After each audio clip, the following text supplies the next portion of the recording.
अस्सलाम वालेकुम, मैं हूं Iqra Iqbal and welcome to my channel knowledge o'clock. इस वीडियो में मैं बात करूंगी LCC यानी लेडी कैडेट कोर्स पे।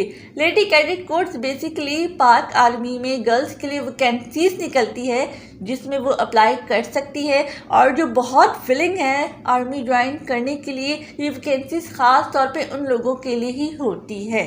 इस वीडियो में मैं डिटेल से बात करूंगी कि इसमें अप्लाई कैसे करते हैं, क्या क्राइटेरिया होता है, क्या क्वालिफ़िकेशन होनी चाहिए और इसमें अप्लाई करने का प्रोसेस क्या है और इसका जो टेस्ट होता है वो कैसे होता है। इस वीडियो को एंड तक ज़रूर देखिएगा क्योंकि इसी वीडियो में मैं अपना एक्सपीरियंस भी शेयर करूंगी कि जब मैंने अप्लाई किया था तो कैसे अप्लाई किया था, क्या क्राइटेरिया था और मुझे क्या क्या मुश्किल आई अप्लाई करने में और इसका टेस्ट इनिशियल टेस्ट कैसा था। तो लिहाजा इस वीडियो को एंड तक देखिए। अगर आप अप्लाई करना चाहते हैं आपको सारी इन्फॉर्मेशन मिल जाएगी।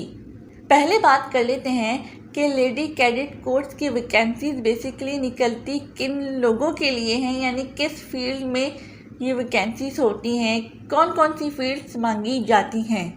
इसमें इंजीनियरिंग मांगी जाती है। इसमें वो लोग अप्लाई कर सकते हैं जिन्होंने इंजीनियरिंग की भी हो, चाहे वो सॉफ्टवेयर इंजीनियरिंग हो, इलेक्ट्रॉनिक इंजीनियरिंग हो, जिन्होंने न्यूट्रिशनिस्ट में BS किया हुआ हो या फूड साइंस में किया हुआ हो, जिनकी फील्ड कंप्यूटर साइंस की हो, या ख़ास तौर पे ये वैकेंसीज उन लोगों के लिए भी निकलती हैं जिन्होंने BS इन इंटरनेशनल रिलेशंस किया हुआ हो।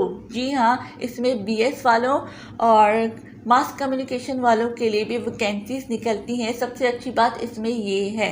अब देख लेते हैं कि इसमें क्वालिफ़िकेशन क्या चाहिए होती है। इसमें BS यानी 16 इयर्स ऑफ एजुकेशन लाजमी चाहिए होती है, लेकिन अगर आपने MPhil किया हुआ है तो ये आपके लिए प्लस पॉइंट है कि आपको प्रेफरेंस ज़्यादा दी जाएगी, यानी आपको तरजीह दी जाएगी। MPhil वालों को इसमें ज़्यादा तरजीह दी जाएगी।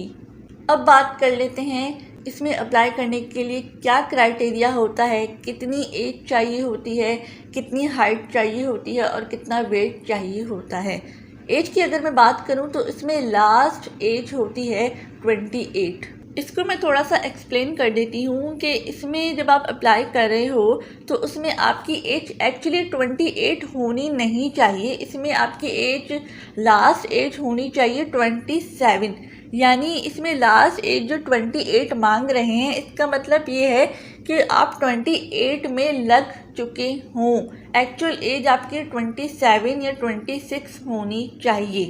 अगर मैं मज़ीद आसान अल्फाज में आपको बताऊं कि आपकी एज एक्चुअली 26 या 27 होनी चाहिए और आप 28 में लगने वाले हों, तब तक आप अप्लाई कर सकते हैं। लेकिन अगर आप 28 के हो गए हैं और आप फॉर्म फिल कर रहे हैं और उसमें कुछ ऐसा बता रहे हैं कि आप उस पर अप्लाई कर नहीं सकते या आप इनएलिजिबल हैं, एक्चुअल एज आपकी 26 या 27 हो, LCC के लिए यही लास्ट एज है। उसके मुताबिक अगर आप 28 के बाद वाले में करते हैं तो आप ओवर एज कहलाएंगे LCC यानी लेडी कैडेट कोर्स के क्राइटेरिया के मुताबिक।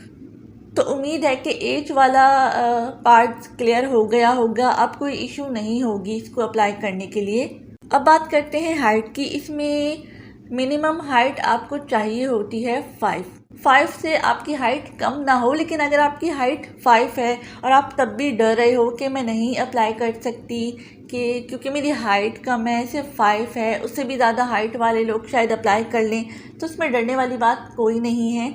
ये आपकी एक मेहनत पे डिपेंड करता है और आपकी लक पे डिपेंड करता है। लेकिन अगर आपकी हाइट 5 है तो आप लाजमी अप्लाई करो, हो सकता है कि आपका हो जाए। और वेट आपका हाइट के मुताबिक होना चाहिए, जितना भी एक मतलब जितनी आपकी हाइट है उसके मुताबिक आपका कितना वेट होना चाहिए ये आप चेक कर सकते हो। तो वेट हाइट के और बॉडी मास के मुताबिक होना चाहिए। अब बात आती है मेन पॉइंट की, यानी कि इसमें अप्लाई कैसे करते हैं, इसमें अप्लाई करने का क्या प्रोसेस होता है। सबसे पहले मैं आपको एक ज़रूरी बात ये बताऊंगी कि अक्सर मैंने फेसबुक में देखा है कि इसमें वैकेंसीज आई हुई हैं, यानी आर्मी से रिलेटेड या जो भी गवर्नमेंट जॉब की वैकेंसीज आई हुई हैं, तो लोग आपको ऑफ़र कर रहे होते हैं कि आप हमसे अप्लाई करवाएं या अप्लाई करने के लिए कांटेक्ट करें। तो ये सब ऐसा कुछ नहीं होता, आपको किसी से भी कांटेक्ट करने की ज़रूरत नहीं है। अगर मैं पाक आर्मी में लेडी कैडेट कोर्स की वैकेंसीज़ की बात करूं ख़ास तौर पे, तो आपने क्या करना है, आपने जाना है सिर्फ पाक आर्मी की वेबसाइट पे, उनकी अपनी ओरिजिनल वेबसाइट पे जो है www.joinpakarmy.gov.pk ये वेबसाइट है पाक आर्मी की। आपने अप्लाई करना है तो सिर्फ़ और सिर्फ इसी के थ्रू अप्लाई करना है और किसी के थ्रू अप्लाई करने की ज़रूरत नहीं है, क्योंकि उनकी ऑथेंटिक वेबसाइट है। और ये पाक आर्मी वालों ने भी कभी नहीं कहा कि आप हमारे अलावा या इस वेबसाइट के अलावा किसी भी शख्स के ज़रिए अप्लाई करवा सकती हैं। ऐसा कुछ नहीं होता, क्योंकि इसमें अप्लाई करने के लिए आपको अपनी सारी डिटेल्स देनी होती हैं, अपना NIC नंबर देना होता है, अपने पेरेंट्स की डिटेल देनी होती है कि उनका NIC नंबर क्या है या उनका ऑक्यूपेशन क्या है, आपका ऑक्यूपेशन क्या है, आपने डिग्री किस फील्ड में ली हुई है, आपकी एज क्या है, सारी डिटेल्स देनी होती हैं। तो इस तरह का रिस्क मत लिया करें कि मैं इसके थ्रू अप्लाई करवा दूं। अप्लाई आप खुद ही करें, क्योंकि अप्लाई करना मुश्किल काम नहीं है। हाँ, थोड़ी सी हर्डल्स आती हैं, लेकिन इतना भी मुश्किल नहीं है कि आप अप्लाई ना कर सकें। तो आपने अप्लाई कैसे करना है, आपने अप्लाई वेबसाइट के थ्रू करना है, जो मैं आपको बता चुकी हूँ और मैं नीचे लिंक भी दे दूँगी कि इसकी क्या वेबसाइट है। आसानी से मिल जाती है, कोई मुश्किल काम भी नहीं है। तो जब आप उस वेबसाइट पे जाएंगे तो उसमें ऐड लगा हुआ होगा, मैं इसका स्क्रीनशॉट भी शेयर कर देती हूँ, जो पास्ट में ऐड गुजरे हैं। आपको उस वेबसाइट पे ऐसा ऐड मिल जाएगा। फिर उसमें एक ऑप्शन होता है, रजिस्ट्रेशन का ऑप्शन होता है, क्लिक हेयर, और एग्जामिनेशन स्लिप के बाद आगे लिखा हुआ होता है क्लिक हेयर। जब आप जाएंगे तो आपको सब समझ आ जाएगा। आपने जाना है पहले रजिस्ट्रेशन पे, उस पर क्लिक करना है तो आपके पास एक पूरा फॉर्म आ जाएगा। पहले पार्ट में वो आपसे सारी डिटेल्स मांगेंगे, आपका नाम क्या है, आपका NIC क्या है, आपके फादर का नाम क्या है, उनका NIC दीजिए, और सारी डिटेल्स आपकी मांग लेंगे कि आपकी एज क्या है, डेट ऑफ बर्थ एक्चुअली वो मांगते हैं, और आपकी हाइट का पूछते हैं, आपकी सारी पर्सनल डिटेल्स मांग लेंगे। फिर वो आपकी क्वालिफ़िकेशन के बारे में पूछेंगे कि आपने BS किया हुआ है, कौन सी फील्ड से, कौन सी यूनिवर्सिटी से किया है, कौन से बोर्ड से किया है, आपकी यूनिवर्सिटी या मैट्रिक या इंटर के टोटल मार्क्स क्या थे, और उस टोटल मार्क्स से आपने कितने मार्क्स हासिल किए हैं। इसमें मार्क्स का मैं आपको बताती चलूँ कि इसमें अगर आपका C ग्रेड या D ग्रेड आया हुआ है हर फील्ड में, तब भी आपके लिए अप्लाई करना मुश्किल हो जाएगा। इसमें आई थिंक 2nd डिवीज़न मांगी जाती है, यानी कि आपका A ग्रेड तो होना चाहिए, या मतलब C ग्रेड एटलीस्ट ना हो हर फील्ड में, C या D ग्रेड हर फील्ड में ना हो। आपकी ग्रेडिंग भी अच्छी होनी चाहिए इसके लिए। लेकिन खैर, आप सारी डिटेल जब दोगे कि आपने टोटल कितने मार्क्स में से कितने मार्क्स हासिल किए, फिर आपकी सारी क्वालिफ़िकेशन के बारे में पूछेंगे। ये सब डिटेल जब दे दोगे तो आप उसमें सबमिट कर दोगे। जब आपका फॉर्म सबमिट हो जाएगा तो कुछ टाइम बाद आपको रजिस्ट्रेशन स्लिप देंगे, जिसमें आपका रोल नंबर लिखा हुआ होगा और आपको डेट और टाइम बता दिया जाएगा कि आपने किस दिन और किस वक्त आना है टेस्ट के लिए। टेस्ट इसके वही होते हैं जो इनके हर शहर में सेंटर बने हुए होते हैं, पाक आर्मी सिलेक्शन सेंटर। उसमें आप फॉर्म में होता है ऑप्शन कि आप चूज़ कर लें कि आप कौन से शहर में रहते हैं, तो जाहिर है आप उसी शहर का सेंटर सेलेक्ट करेंगे। ऐसा नहीं हो सकता कि आप कराची में रहते हैं और आपने पेशावर का सेंटर सेलेक्ट कर लिया। ये आपने बहुत ध्यान से काम करना है, क्योंकि इसमें हम बाद में चेंज नहीं कर सकते। तो हर चीज़ आपने बहुत ध्यान से और बहुत गौर से पढ़ के फिर उसको सेलेक्ट करना है और फिल करना है। और मैं आपको ये एडवाइस करूँगी कि जब आप फॉर्म फिल करने बैठें तो आप अपने साथ पहले से ही सारे डॉक्यूमेंट्स रख लें। आपकी इंटर मैट्रिक की और BS की मार्कशीट, MPhil किया हुआ है तो उसकी मार्कशीट सारी अपने पास रख लें। अपने पेरेंट्स के NIC, अपना NIC सब अपने पास रख लें। और सबसे बड़ी बात यह है कि आपने कोई गलत इन्फॉर्मेशन नहीं देनी, जो सही बात है वही करनी है।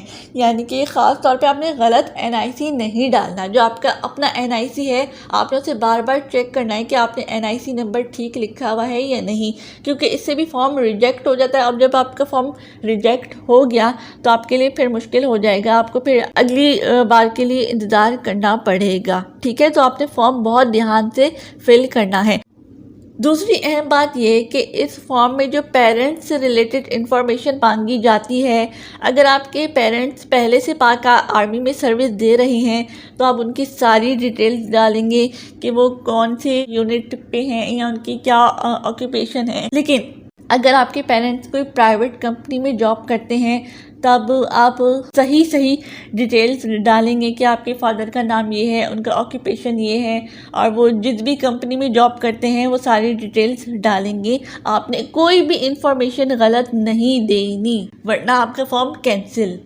अब जब आपको रजिस्ट्रेशन स्लिप मिल जाएगी जिसमें आपका डेट और टाइमिंग मेंशन होगा कि आपने किस डेट में किस वक्त आके टेस्ट देना है, तो आपने टेस्ट की तैयारी करनी कैसे है। और मैं अपना एक्सपीरियंस बताती हूँ कि जब मैं टेस्ट देने गई थी तो एक्चुअली मुझसे गलती कहाँ हुई थी। मुझसे गलती ये हुई थी कि इसका टेस्ट होता है कंप्यूटराइज्ड टेस्ट होता है। इसको गौर से सुन लीजिए, इसका टेस्ट होता है कंप्यूटराइज्ड, और उसमें एक तो पहला पार्ट होता है जिसमें आपकी IQ चेक की जाती है। उसमें कुछ पिक्चर्स होती हैं, उसका आपने उसका पार्ट जोड़ना होता है। आपको मैं वैसे भी शेयर कर देती हूँ इधर कि आपको मतलब IQ का टेस्ट होता कैसे है और बाकी टेस्ट कैसे होते हैं, यानी इस टेस्ट का जो पार्ट होते हैं वो क्या पार्ट्स होते हैं। तो पहला आपका IQ का टेस्ट होता है, उसमें आपकी IQ चेक की जाती है। लेकिन इसमें इम्पॉर्टेंट बात ये है, और जो मैंने गलती की थी, कि इसमें टाइम होता है, टाइम लिमिट होती है। तो आपने उस टाइम के मुताबिक टेस्ट देना है, यानी टेस्ट देते जाओ और अपने टाइम पे भी नज़र रखो कि आपका टाइम एक ही उसमें ज़्यादा वेस्ट ना हो जाए। जो ये गलती मुझसे हो चुकी है, आप अपने टाइम का ख्याल रख के टेस्ट देते रहना। ठीक है, फिर आपका टेस्ट होता है जनरल नॉलेज का, आपका IQ का टेस्ट होता है, रीजनिंग का टेस्ट होता है, जनरल नॉलेज का टेस्ट होता है जिसमें आपकी फील्ड से रिलेटेड क्वेश्चंस किए जाते हैं, जनरल साइंस से रिलेटेड सवालात किए जाते हैं। इसमें मैं एक और वीडियो बनाऊंगी जिसमें मैं वो सारे सवालात शेयर करूंगी सीक्वेंस से कि मतलब कौन कौन से सवालात पूछे जाते हैं। उससे रिलेटेड मैं सारी वीडियोस यानी वो सारे सवालात कोशिश करूंगी कि शेयर कर दूं।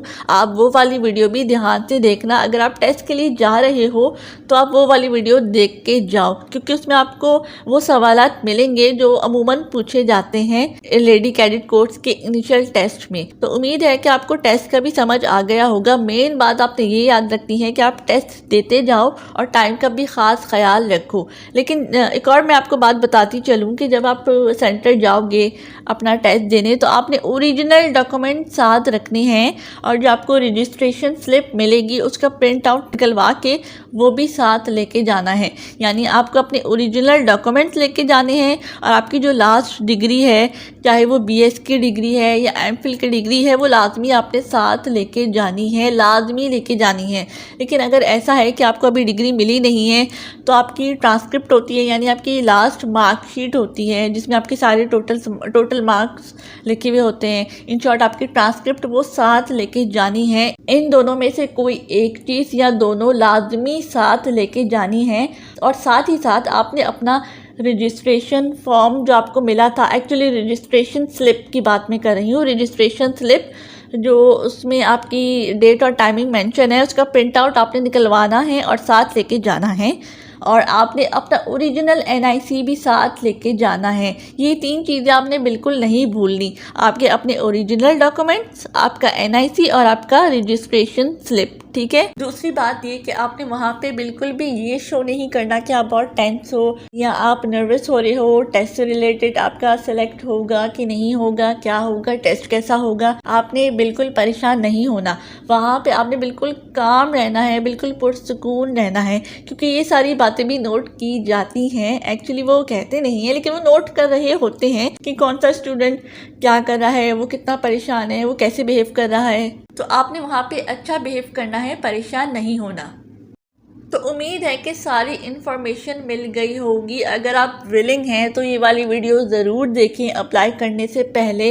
इसमें आपको सारी इन्फॉर्मेशन यकीनन मिल गई होगी कि इसमें कौन सी डिग्री वाले अप्लाई कर सकते हैं। इसमें 16 इयर्स ऑफ एजुकेशन लाजमी चाहिए। इसमें आपकी हाइट का क्या क्राइटेरिया है, एज का क्या इशू है और इसमें आपका टोटल बॉडी मास क्या होना चाहिए। इसके अलावा आपने जो टेस्ट की तैयारी करनी है वो कैसे करनी है, अप्लाई करना है वो कैसे करना है, और जब आप टेस्ट देने जाओ तो कौन कौन से डॉक्यूमेंट्स लेके जाने हैं, और जब आप टेस्ट देना शुरू कर दो तो आपने क्या गलती नहीं करनी और किन चीज़ों का ज़्यादा ख्याल रखना है। तो उम्मीद है कि वीडियो अच्छी लगी होगी। इसे लाइक, शेयर और सब्सक्राइब लाजमी कर दो ताकि मैं मज़ीद इस तरह की वीडियोस लाती रहूं। तब तक के लिए अल्लाह हाफिज़ एंड गुड लक।